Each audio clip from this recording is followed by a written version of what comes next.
So why would you recommend people to trust intuition if it's something that comes from the unconscious, it comes just in the moment? Why should we trust it?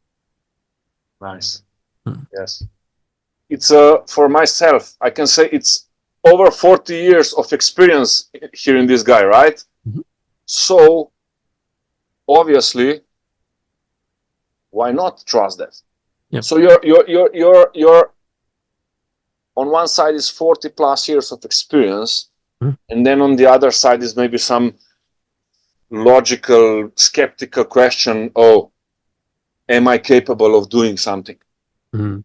And I tell you something, very often I consciously take the risk and say, yeah, I will trust more of my intuition and just do it, or just Mhm. ask that, go there, whatever. And also when I was nervous myself and I would like kind of be on autopilot, and after that I would see, wow, it actually works. Mhm. Like I really am trusting my autopilot. Sometimes I'm nervous, and then before going into something, I just my autopilot is an amazing It's pilot, like activated. right? It's good. Yeah. Yes, it's like autopilot on the aircraft, right? Hmm. It's like Yeah. It's like just coming to you in that moment, and you know that it's just working, and you don't really need to think too much about it. And I guess one of the things that when I think about why trusting intuition, it's because that there is an expertise that you have, and you just got to trust the gut that things will go the way it should. And can you imagine if the athletes, if they do their sports and they don't, and they're like uncertain, they're second guessing all the time, they cannot be in that moment. So I guess one of the things for me is that trusting intuition is because it allows you to be in the moment, very present in the moment, and then just observing everything. yes, I want to jump in. Yeah. I was working with athletes that are extremely good at Mm. practice, and then they fail at the match Mm. because of their like logical doubts and questions. Yeah. So if you are gonna trust your intuition, you can then face that fear, right? Hmm. I think Yeah. Yeah. this I, is this is why it's important to trust your to actually consciously work on that. Trust your yeah. intuition. Be willing to fail, obviously. Mhm. However, trusting your gut, like 40 years of experience, that That is something. Yeah, I think that's something really important because especially in the coaching process, there are so many directions we can take. And oftentimes, like I think many coaches, because there's so many directions they take, they feel that I should do this, I should do A, I should do B, but they don't realize that really it's about being there. Just because you are there, you trust the moment, you trust that conversational flow, and you would be able to achieve that. Mm. Nice, nice. Yeah. And for you, why would you say that coaches should trust their intuition, especially in the coaching process? Because the subconscious mind Mm. is, they say, 90% of our mind.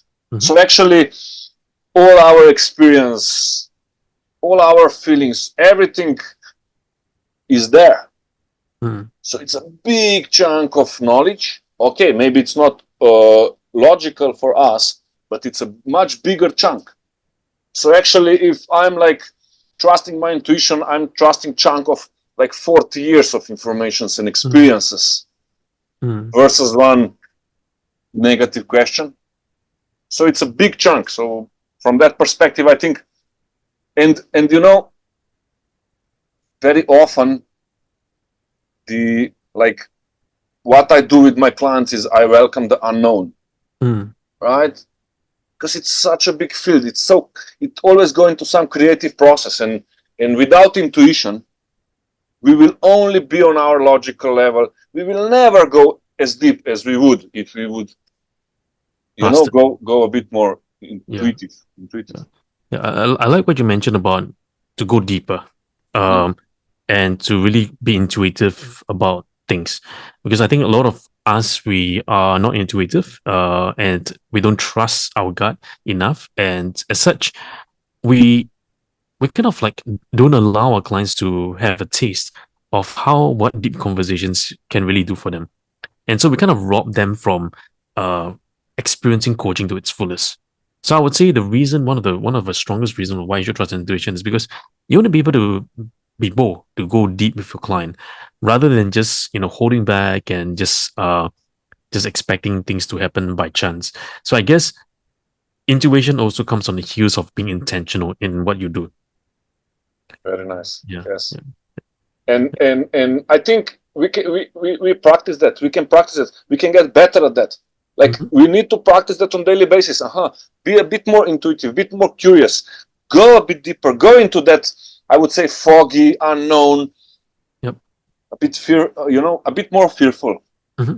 Go there a bit fearful. Yep. So how or why would you say, or how would you know or that you are going a bit deeper? Oof. Gut again.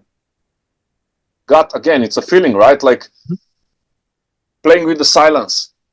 For example, when I'm with the client and then I feel the awkward silence, and then Mm, I want 5 more seconds of this. mm. Then client is looking at me, And then they stare at them. expecting the something, and then I'm like just sitting back and fighting my own gut feeling. Yeah. Yeah. And then clients see that I'm not gonna say anything. Then they're like opening, yeah, Mm, and then they're starting sharing something, and I'm like, thanks, Matej. yeah. Yeah. And I think that's beautiful because sometimes our intuition is telling us, okay, just keep quiet in a moment, right? Yes, Yeah. Even if the situation feels like I need to say something, but just keep quiet because sometimes that time is so important for the client to just go retrospect, self-reflect, to go really deeper. And yes, I guess that's one of the beautiful things about why we should trust intuition, to take the conversation to a deeper level that we've never dared to go before. And that's the beauty of coaching as well. Transformative coaching, it's to go to places we never dared trying to go before. And I think that's the beauty of this intuition, especially why we're talking about this intuition piece. Hmm. awesome, very good.